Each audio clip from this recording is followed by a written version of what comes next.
et bien déjà, effectivement, on a un premier problème puisqu'il devait financer sa baisse des impôts avec la baisse, avec la réduction et la suppression, voire même de l'Obamacare. Donc là, il va lui manquer clairement des sous pour faire sa réforme fiscale qui devait tant dynamiser l'économie américaine. Donc on n'a pas encore acté ça sur le marché parisien, mais il faut vraiment comprendre que le jour où les intervenants auront besoin d'une excuse pour consolider, eh bien, ils l'auront trouvé avec ce camouflet, encore une fois, subi par l'équipe de Monsieur Trump.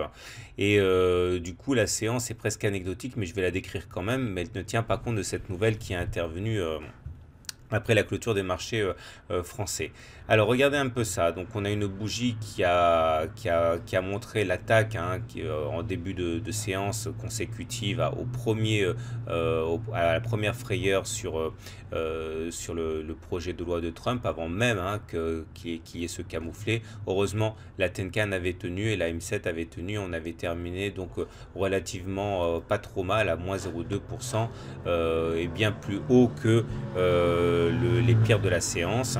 Il demeure que l'on demeure à l'intérieur, qu'on reste à l'intérieur de ce grand biseau d'élargissement en gris, enfin on appelle ça une figure d'élargissement ascendante, et ça se casse plus souvent par le bas que par le haut, il faut le savoir.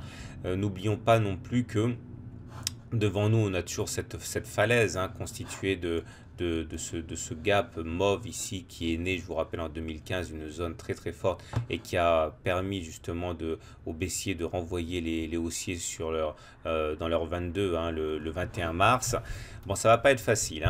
Néanmoins, il y a véritablement des velléités haussières. Regardez, on a rebondi.